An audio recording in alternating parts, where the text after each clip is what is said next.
Welcome to the Marketing Mortgages Social for Brokers podcast. Today I have with me Martin McLeod from his company, the Financial Health Club. Now, 14,000 people on LinkedIn love what he has to say. He's all about teaching people about how finance works, purely because we just didn't learn it at school. Now, I haven't spoken to him about this, but I actually read on his about section on his LinkedIn page. I'm going to read out word for word what one of these sentences says because it really grabbed my attention. It says, I could power march right up to your old headmaster and shoulder shake them within an inch of their preppy lives. How many people really need Pythagoras' theorem? It's completely true. People need to know about finance and we're not taught it in school. And Martin is the one to do that. And he does it in a very entertaining way on LinkedIn.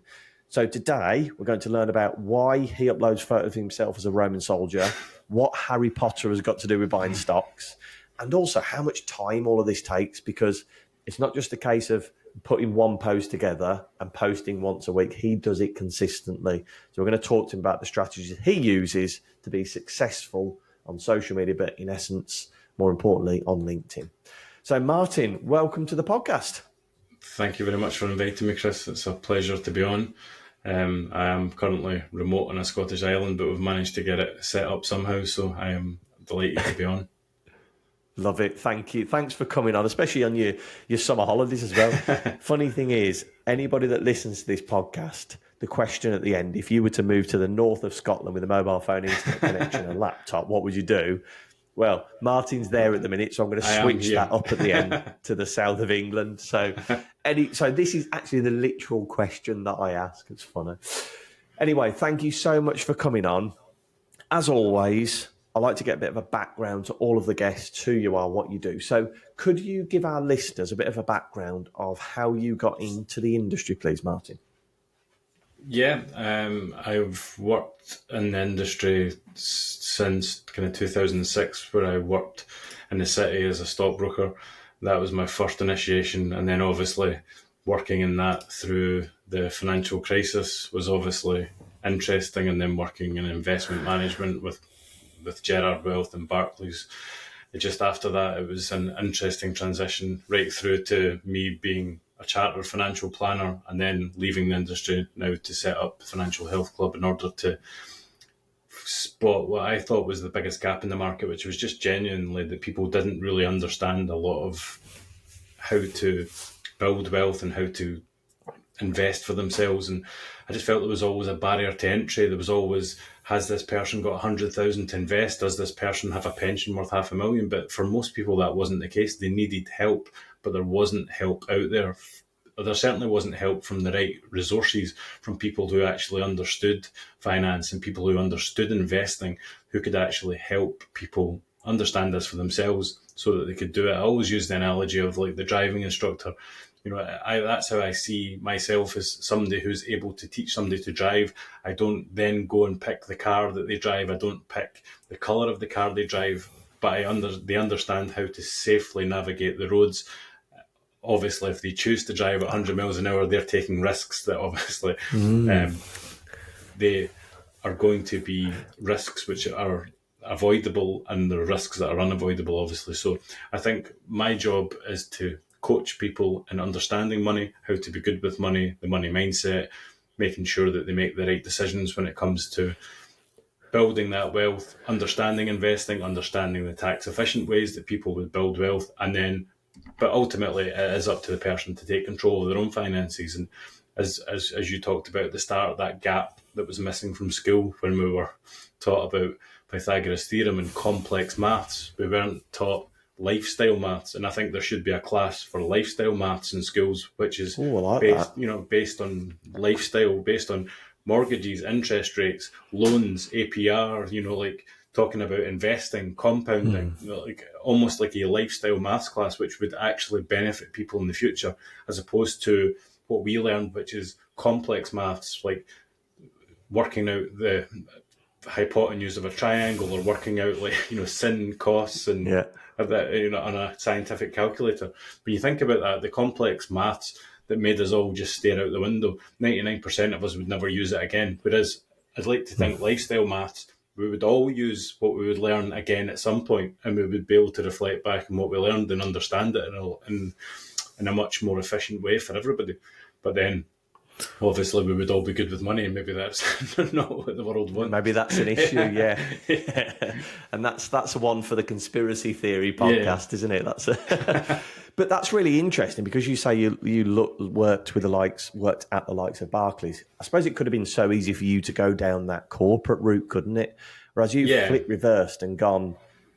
What made, like, was there a flip switch moment? You were like, people just don't get what I'm talking about, and I want to educate them.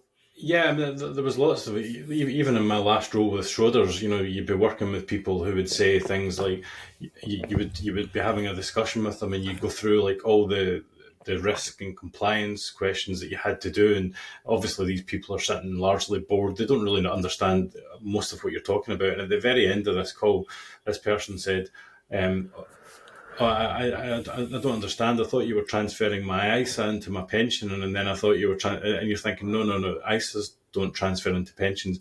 And then you realise that the stumbling block is just the basic education, the understanding of exactly what they do have, and also the fees that they're paying, sometimes astronomical fees. And you think, okay, if they understood this, and I often use the analogy of a joiner fixing your house and being paid 1% of the value of your house forever, or 2% of the value of your house forever. Nobody would ever sign that deal, but they do it all the time when they set up investments or set up pensions.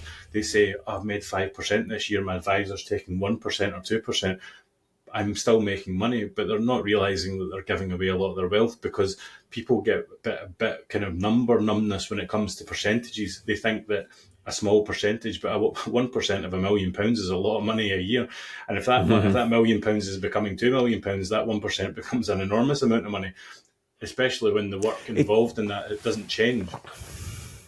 And that's it. It's almost that old education of money, isn't it? Do you think they hold, again, this is a question for another podcast, but do they hold back financial intelligence because so much of it can be taken advantage of, where it's very easy for people to charge those fees? I love the way that you use a lot of analogies. So we've got the car driving analogy, we've got the carpenter's analogy, and we'll get into that more so with the social media, because I think you use a lot of analogies in your content to make it easier, like Joe Blogs like me, to understand.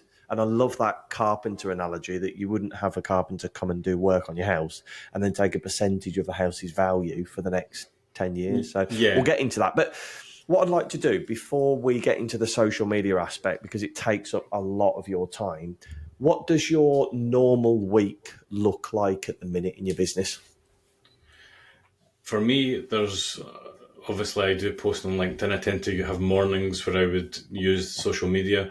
After that, it's usually client one-to-one meetings. I also run courses, investment courses in the evening, to help beginners invest.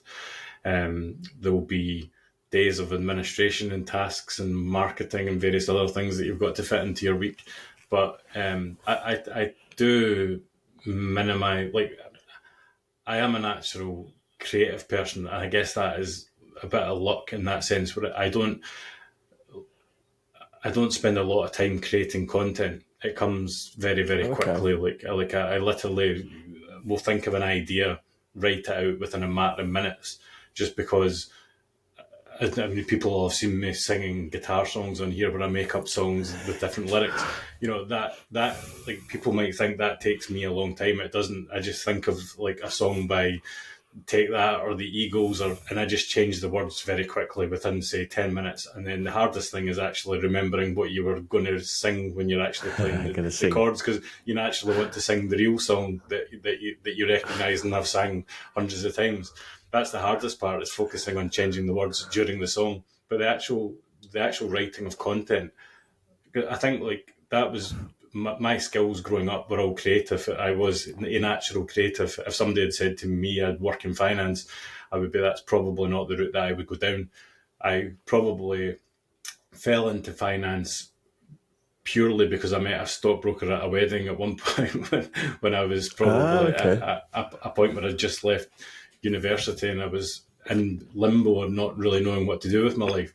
And I think the understanding the stock market and understanding stocks really, really interested me. That was my kind of passion outside of the kind of creative fields. So I think it's natural for me to help people understand the stock market because I am a natural creative. I don't have a mathematical brain.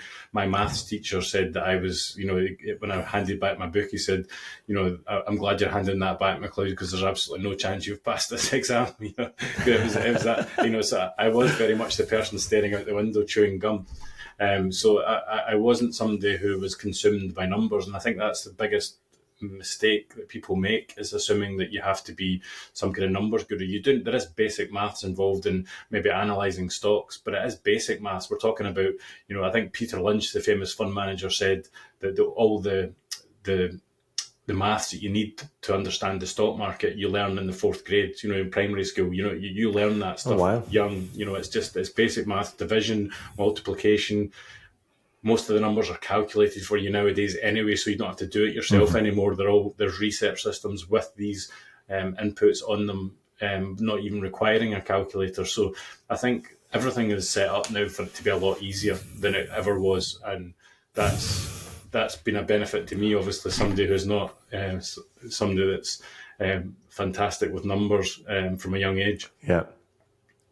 So this is the point, and we're going to move on to social media really quickly now because I've got a background to who you are and what you do, and you've spoken about social media here, but you turn the boring and the mundane of figures and everything into really interactive posts. So you talked about it's quite easy for you, and you're lucky that you are a creative person, so the ideas come to you. But can you talk us through the process from you having an idea, how you write it out, how you create an image, and then how you essentially tailor the written content to a post that resonates with your audience? So, for example, let's take the Harry Potter. So can you talk us through why you did a post about Harry Potter and what it said? Well, I have done a few posts on Harry Potter just because one of my podcast hosts, Hilary Lewis, is a Harry Potter super fan, and I haven't actually watched any of the films, which is always winding me up about. But the reason that I wrote the post was to give people an example of my investment and my investment journey, and also why you don't need to know everything about something in order to make money from it. So, for example, I had never seen Harry Potter, but I obviously knew the value of Harry Potter in terms of the amount of fans Harry Potter has and the fact that it's going to continue for many years to come. You can see that children 10 years from now will still be reading Harry Potter, and probably 20 years, 30 or 40 years from now will still be reading Harry Potter, and you'll get new generations. So I obviously looked into what company J.K. Rowling had actually published the books through, which was Bloomsbury Publishing, which obviously gave me the idea of this is like some kind of guaranteed annuity for this company forever, regardless of what else they do.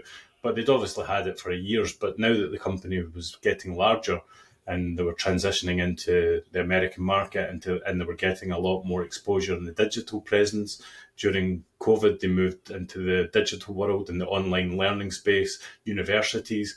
I thought, there's obviously a trend happening here.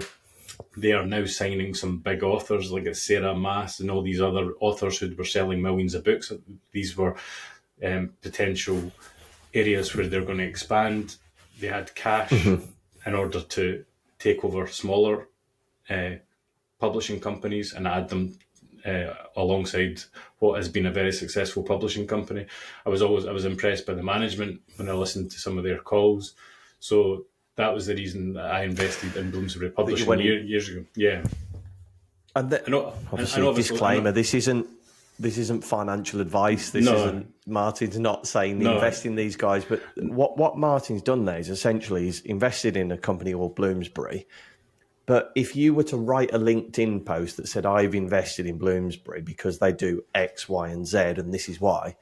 Yeah. The difference in the engagement between a post that you said, I've never watched a Harry Potter film, but this is why I've invested in them.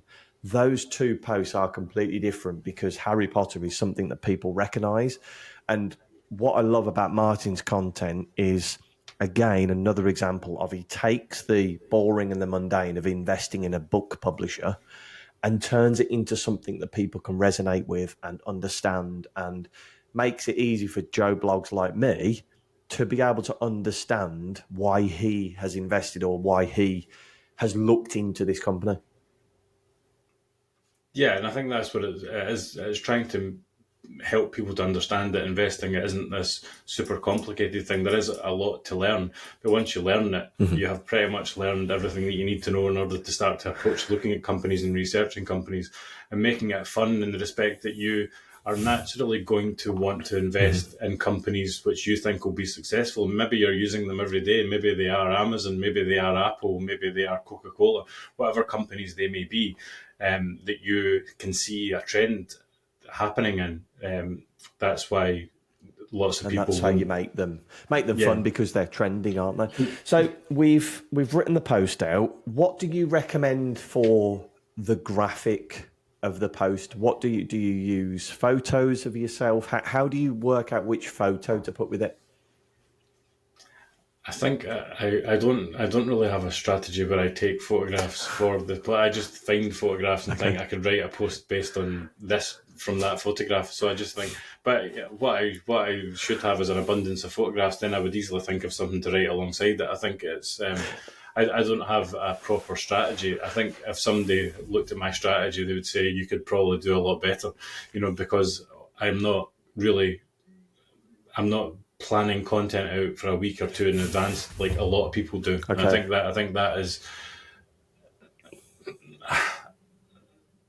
think that probably is something that I could work on. I don't know, that there's always something that's held me back from doing that. And I think it's always this example of you never know what news is going to come out that day. You never know what could be perceived as funny one week might be not perceived as funny the next. You don't know when two planes are going to fly into Twin Towers and suddenly your joke about pilots and is no longer going to be funny that day. So I've always liked to be not planning content too far into the future. I just like to write it on the day in 5 minutes or 10 minutes and just send it out. I suppose that's down to your voice, isn't it? That's down to a lot of your content is quite humorous, and if you're putting out a humorous post on a day where something tragic has happened, correct, it could not be received well. I suppose the difference with some companies where they have a bank of professional content, it doesn't matter if you're uploading, talking about investing with pensions. Correct. Do you know what I mean? As a generic post. So I see your point as to why you don't plan, and that's quite rare because not a lot of people have the time, but I think you have the time because you have that creative edge that it doesn't take you that long to think of something and post it. Yeah, that is done that. Sorry, that is the edge. I can just think of something in the shower. I think that is. I just think of something. And I think, right, okay, I'm going to write a post on that. I don't even know what a post is going to say. I'm literally just typing it with as fast as I'm thinking about it, which is why some posts maybe don't work. But I maybe should take more time, and I'm sure the content gurus out there will be saying something completely different from me. They'll be saying you should plan and you should have a strategy. I'm sure they probably have a valid point. But it works for you, doesn't it? This is the thing. People know you as the guy who makes light of investing, etc. So it works perfectly for you. And because you can do that on the fly, then carry on doing it. Do you know what I mean? So once you've then posted that post, you put the post out there, how long would you say you then spend interacting on LinkedIn, either with your content or with other people's content? And what benefits do you find it has? I think probably about an hour and a half a day, and I think to be successful in LinkedIn, I think you've got to do it. I mean, I haven't done that over the last couple of months because I've been busy. I've been away at the Euros and I've been away on holiday and various sporting events and things like that, and I haven't interacted that much. And you definitely do notice a bit of drop off in engagement. It's a platform where you need to engage to a certain level. I'm not saying that you need to engage quite at the same level when you're starting out as you do once you've got a number of followers, but it is important to continue to engage and support others, and I think that definitely benefits you. And I think you commenting on other people's posts, it's not just about commenting on your friends or boosting other people. It's because other people are seeing what you might be writing on a post, and then they're following you, or they might approach you as a potential client. So I think a lot of people underestimate the benefit that spending that time can give back. Really, I think it is important. I think the idea that you can just spend 5-10 minutes on it, some people will say that they do that, and there might be a very small percentage of people who could be successful doing that. But I think for most of us, you have to put some graft in, really, to get the numbers and to get the amount of people interested in your content who are going to be potential buyers of your course or potentially a client, and finding the right audience. And you send connection requests as well. You have to be active in doing that to build your audience as well. So you have to put some effort in. And I think that is something that the successful people on this platform have all put the effort into LinkedIn, in my experience. And that's it. I like the way that you talked about there, the commenting on other people's content, because that's such a big one, where not only does the person obviously get a notification that you've commented on their post, but what Martin said is people see your comment. So LinkedIn's quite a unusual platform. Facebook used to do it, but it started doing it a lot less, where when you comment on something, it will show your name and your headline, your company name, to other people that are scrolling on LinkedIn. So it's almost like you're putting your business in front of people without them actually following you. And we're talking about the personal profiles here, not the business pages. Yeah. But the business pages does work again. I mean, personally, I think at the moment, business pages, not personally, they don't get as much reach as the personal profiles. So stick with the personal, but make sure you comment, because more and more people will see your name only just from you commenting. And then, like Martin said, Dave, that you then follow that up with a connection request to people, you're coming in at so many different angles that it's almost like, I'm seeing this guy's name, Martin, everywhere. I'm going to connect with him because he's put good stuff out there. I've seen he's commenting on someone I know as well. So you've got that trust authority. But like Martin says, none of this happens if you don't sit there and engage. I used to do it for 2-3 hours a day during lockdown.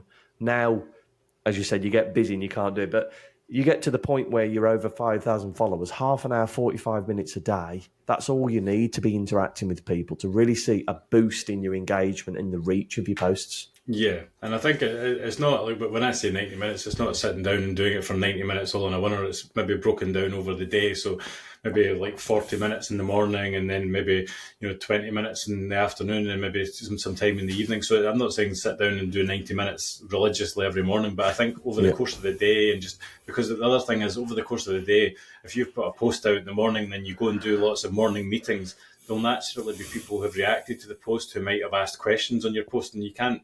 I think it's definitely sensible to reply to all your comments. That's something I've always done, and reply. If anybody does have some questions that they want to take further, then obviously you can direct message them, or they can direct message you and get that further valuable information. And maybe at that point you might decide to work together in the future. So it is pivotal. Everything that you do is just that piece of content, that piece that's out there, working as a form of advertising for you, really, essentially, and promoting your business and promoting you and what you can do. It's interesting you talk about that time of the day. Makes sense. You put a post out in the morning, come back to it at lunchtime, see if there's any comments, and then interact in the evening. Question for yourself: if you're somebody 14,000 on LinkedIn, 14,000 followers, you obviously know LinkedIn. Have you seen a shift? Because LinkedIn used to be a morning platform. We used to call it the morning newspaper. Between 7:30 and 9, where the majority of engagement happens. Yeah. Personally, I've seen a shift to more and more people are interacting at night now and using it as like their evening scroll. Have you seen that shift? No, there's definitely been a shift. I think you're right. I think it was predominantly all that kind of golden hour between 7:30 and 8:30 when I first started using the platform. Now I would say you can probably get reasonable engagement at any time of the day now. Even some people are posting at lunchtime, taking advantage, obviously, of the American market in respect of them, the North America being up at 8 o'clock in the morning. So maybe a 1 o'clock post might work. Because you're getting the UK people on their lunch and you're getting the Americans just having their 8 o'clock scroll. So I guess there is that side of things. And then in the evening, I think you're right. I think people are using it more as a social media. I mean, I thought LinkedIn was just a boring job platform. I never ever went on it. I had 38 followers, and when I started posting in November 2022, I'd never thought it would ever be something I would ever use. It was my least. I mean, I wasn't a social media person at all. Anyway, I had no Facebook account so I was the last person you would expect to be successful in social media. I never wanted to really be on social media, but LinkedIn, having went on a course with Business Gateway when I started my business, and I was showing you LinkedIn, and I was thinking that looks different to the LinkedIn that I've seen for the last 10 years. So I just went on it by chance and started connecting with some people who were obviously creating content and people who were in different fields, and I thought this is very, very different. It seems to be the good thing I liked about it is that people were themselves. They had a job CV. They had, people weren't hiding behind aliases. People weren't being rude and nasty to each other. People were being supportive. And I thought this is the kind of environment where you might actually be able to build a business and help people, because most people should be of a certain age. They're probably all going to be over the age of 18. They're all going to be probably in a job or trying to seek a job. So therefore it would be an obvious platform to try and build and scale for somebody running a business like mine. So and I found it brilliant. The community's brilliant. Everybody is really supportive. You learn so much as well. I think that's the biggest thing. I've learned so much about so many different industries that I would have had no clue about, but you learn so much from the content of others, and then you end up working with others who are maybe just starting out and they're helping you, but you would never have had access to these people like as readily in years gone by, because maybe they were working for large institutions. And I think that's what's so good about LinkedIn, is that people are leaving and becoming independent, but their skill set is huge because they've maybe been working for large institutions for 10 or 15 years and they've built up a massive bank of knowledge, and now they're able to help you for a much, much lower fee than they would have been possible working for those large institutions, which is great. And that's it. Since lockdown, a lot of people have taken that leap of faith and gone away from the big businesses. But what's also happening is the big businesses now, people are having to be the face of that business because nobody wants to see a faceless company anymore. Yeah. I liken it to what's happening now is like what Richard Branson has been forever. He's always been the face of the business, and it doesn't matter which business he lent his face to, it always did well. Yeah. So you can, like, some of the bigger companies now, the CEOs are almost like creating a personal brand that work for Smiths or whatever it might be. And it just shows how powerful that personal brand can be. And that's exactly what Martin does on LinkedIn. Now, before we get into the strategy question to find out how you would generate new business, we like to donate £10 to a charity of your choice to say thank you for coming on the podcast. Which charity did you want us to make the donation to? National Autistic Society, please, because it's something that my son's autistic, and I've obviously seen how helpful these associations can be, not only to those affected by it, but their families as well. So that would be much appreciated. Definitely do that for you. So the National Autistic Association or Society, did you say? Sorry. Yeah. Society. Fab. Just making a note of that. Great. Okay, so normally the question we ask is we're going to pretend you've moved to the north of Scotland, but we're going to change that up. We're going to pretend you've moved to the south of England. You've got a laptop, a mobile phone, and an internet connection. What would you do to start generating new business? I think that pretty much is what, for us based in Scotland, we have been doing anyway, because we are so far from potential clients a lot of the time. I would say that geographically, 90% of my clients are from hundreds of miles from me. So that is essentially what I've been doing by creating content. That's exactly what I would do. I would create content on a social media platform and show people exactly how you can help and build up an audience. And I think that is critical, and it's one of the most it's one of the biggest shocks to me that by nature you were able to do that. But then I read a book whereby it said that if you're able to create an audience for your content specifically, you don't need to sell. You don't need to be selling to everybody. You know, not everybody needs to love what you're doing. Not everybody needs to need your service. But if you can build up a following of people, a large percentage of whom may need your help in the future or will want your help in the future, then that is enough to establish a very successful business. And I think that is very true. I think if you can establish authority for yourself, and because it is that whole idea, if people know you, then they like you, and then they trust you. When I started posting on social media, for example, I didn't get a client for about the first 3 or 4 months, because you expect that. Really? Wow, it took that long? Yeah. So you expect that because remember, I'm not only somebody who was starting out from nothing with 0 clients and 38 followers, because I left the financial industry. You couldn't run a side-by-side company. I had to leave being a qualified financial advisor to then set up as a financial coach to help people and coach people and educate them in investing and educate them with their own money and use cash flow to help them visualize their future and talk about what they value. So I was starting from nothing with 0 clients and 38 social media followers. So I did start from nothing with just an internet connection, effectively, in a time when it was. Love it.